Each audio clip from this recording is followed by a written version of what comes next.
अगर आपने develop countries देखे हैं, अंडर डेवलप कंट्रीज देखे हैं और डेवलपिंग कंट्रीज देखे हैं, ये इकोनॉमिकली जो कंट्रीज हैं, जो अंडर डेवलप कंट्रीज या डेवलप कंट्रीज हैं, उनके अंदर डिफरेंस बेसिक कहाँ पे है कि जब वो स्टार्ट हुए, यानी कि जब एक मुल्क जो 1947 में पाकिस्तान बना था, इसी तरह से बहुत सारे कंट्रीज हमारे बाद में बने हैं, पाकिस्तान के बाद में बने हैं, लेकिन वो इकोनॉमिकली बहुत ग्रो किए हैं।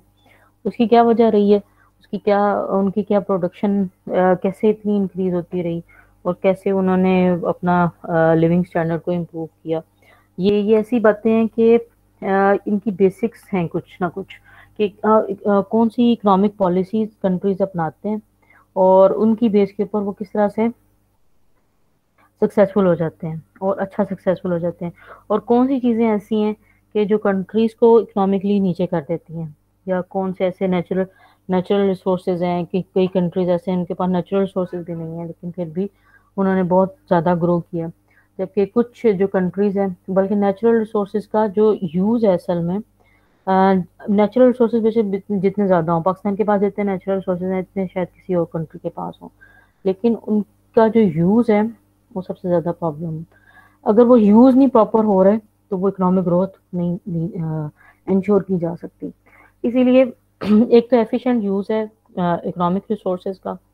अगर आप इकोनॉमिक रिसोर्सेज को प्रॉपरली यूज़ नहीं कर सकते या यूज़ नहीं कर पा रहे किसी एक कंट्री के अंदर, और उसकी वजूहात जो है वो आपकी लेबर फोर्स हो सकती है, यानी वहाँ के इनएफिशिएंट लेबर फोर्स हो सकती है, या इनएफिशिएंट मैनेजमेंट हो सकती है, गवर्नमेंट्स हो सकती हैं। मैनेजमेंट का मतलब गवर्नमेंट्स हैं कि इनएफिशिएंट मैनेजमेंट है, उनको पता ही नहीं है कि उन्होंने करना क्या है, वो उनकी प्रेफरेंसेस क्या हैं, उन कंट्रीज की लोगों की क्या प्रेफरेंसेस है। फिर एजुकेशन बहुत ज़्यादा मैटर करती है, आपके लोग जो हैं वो कितने एजुकेटेड हैं और उन चीज़ों को कितने हद तक वो सीरियसली लेते हैं और सीरियसली वो इकोनॉमिकली ग्रो करना चाहते हैं।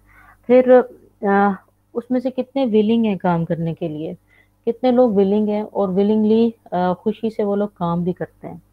तो असल में जो ग्रोथ है वो बहुत सारे और फैक्टर्स के ऊपर डिपेंड कर रही होती है किसी भी एक कंट्री के।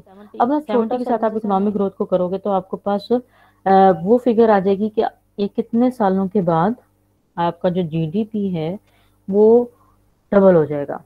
ठीक है, जब हम लोग 70, अब जैसे 4 है, इस वक्त 3.9 एक्सपेक्टेड है, अब इनको रिवाइज कर दिया बजट के बाद उन्होंने। वैसे 4 पॉइंट समथिंग जो थी वो ग्रोथ एक्सपेक्ट की जा रही थी, और या हमारी 3.5 या 3.9 के करीब जो है हमारी ग्रोथ है इस वक्त। तो हम लोग 70 को अगर 3 के साथ डिवाइड करते हैं तो क्या आंसर आएगा? क्या आंसर आएगा? सो रहे हैं, जाग रहे हैं? मैम डिवाइड करना है कि मल्टीप्लाई? डिवाइड करना है ना, 70 से डिवाइडेड बाय अगर आप 3 करते हो क्या आंसर आएगा? मैम 23.3। 23.3। तो यानी कि हमें 23.3 ईयर्स लगेंगे, यानी 23 साल लगेंगे जो हमारा एग्जिस्टिंग जीडीपी है उसको डबल होने में। ठीक है, एग्जिस्टिंग जीडीपी जितना हमारी तो ग्रोथ ये जो है वो हमारी निकाली जा सकती है कि जैसे हम लोग 70 के साथ डिवाइड करेंगे। अब हमारी ग्रोथ अगर जो हमारी रियल ग्रोथ है या रियल इकोनॉमिक ग्रोथ है वो जितनी ज्यादा होगी, सपोज 5% हो जाती है, तो 5% होने से 70 को डिवाइडेड बाय 5 करें, फिर क्या आएगा answer?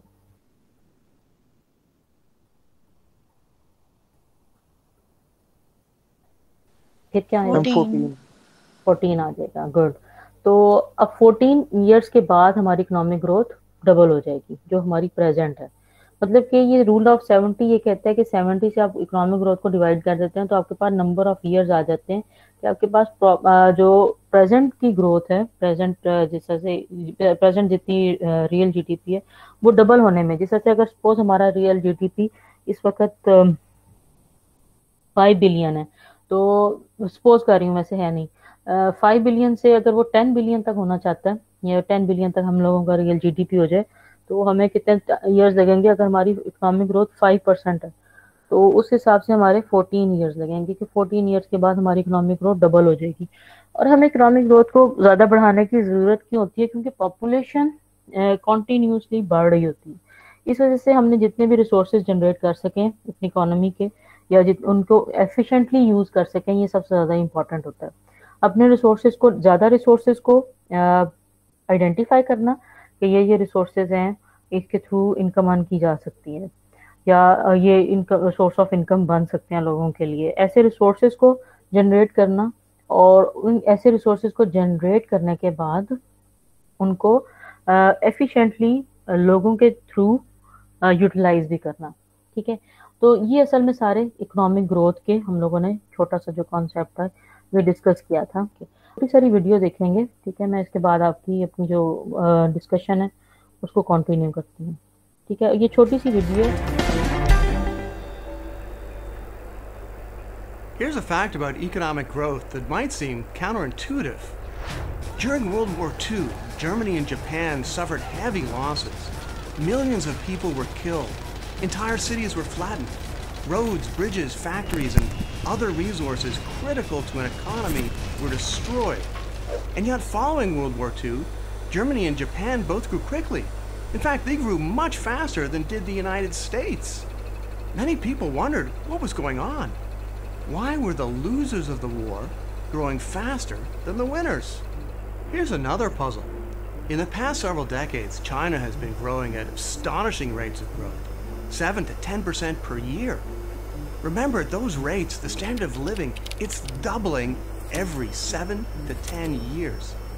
In contrast, in the advanced economies, say the United States, Canada, or France, they're growing around 2% per year, doubling only once every 35 years. So here's the puzzle. In the previous talks, we said that the way to get a high standard of living and economic growth is to have good institutions, like property rights, honest government, political stability, a dependable legal system, and competitive and open markets. But in each one of these cases, there's no question that the advanced economies have better institutions than does China. Plus, the advanced economies, they've got more human and physical capital. So if the advanced economies have got better institutions and more capital, why are they growing slower than China? To solve these puzzles, we're going to be drawing on an important economic model, the Solow model of economic growth, named for Robert Solow, who won the Nobel Prize. The Solow model will help us to better understand the dynamics of growth. The Solow model is also going to help us to draw a distinction between two types of growth, catching up growth and cutting edge growth. As we'll see, catching up can be much faster than growing on the cutting edge. Now, you might ask, what's an economic model?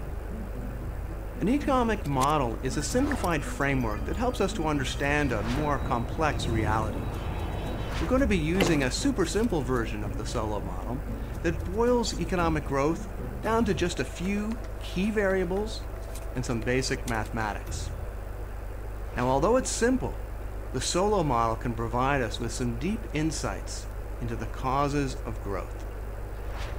A key part of the model is a production function, a simplified description of how resources, inputs, are used to produce output. So let's take a look at some of the inputs into our production function. The first key input is us, people. We use the letter L to represent labor. The more educated people are, the more effective their labor. So we can multiply L by E for education. Together, these two variables represent human capital. Next up is physical capital, represented by the letter K. K is all of our factories and tools and so forth. Last, but certainly not least, is ideas, represented by the letter A. A represents all of our knowledge about how to combine capital and labor to produce valuable output. Everything from how to transport stuff without carrying it on your back, to how to keep diseases from spreading, to how to add up 1,000 numbers in a fraction of a second. A is ideas. And better ideas mean that we can get more bang for our buck, more output from the same inputs of capital and labor. We can think of human capital, physical capital, and ideas being used together to produce output. That's the idea of our production function. Now, right now, our production function is very abstract, but in future videos, we're going to boil it down even more and make our production function concrete. We're going to start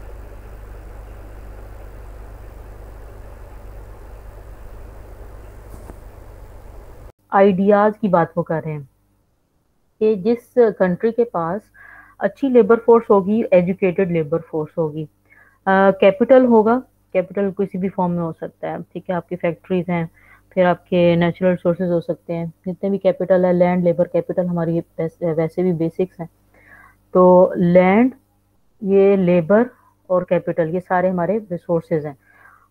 इसके बाद फिर उसकी efficient utilisation जब तक नहीं होती तब तक हमारी ग्रोथ पॉसिबल नहीं होती। तो ये हमने जो मैनेजमेंट के अंदर भी ये कॉन्सेप्ट सबने डिस्कस किया था, जो बेसिक कॉन्सेप्ट था एफिशिएंसी का, कि अगर उनको रिसोर्सेज को एफिशिएंटली यूटिलाइज ना किया जाए तो वो आपको प्रॉपर आउटपुट नहीं देते, ठीक है, लोअर आउटपुट देते हैं। तो जितने भी इकोनॉमिकली लोअर कंट्रीज हैं या इकोनॉमिकली आपको लगता है कि वो इतने स्ट्रॉन्ग नहीं है कंट्रीज, तो उनका मतलब यही है कि उन्होंने अपने रिसोर्सेज को या अपनी लेबर फोर्स को एफिशिएंटली मैनेज नहीं किया, ठीक है।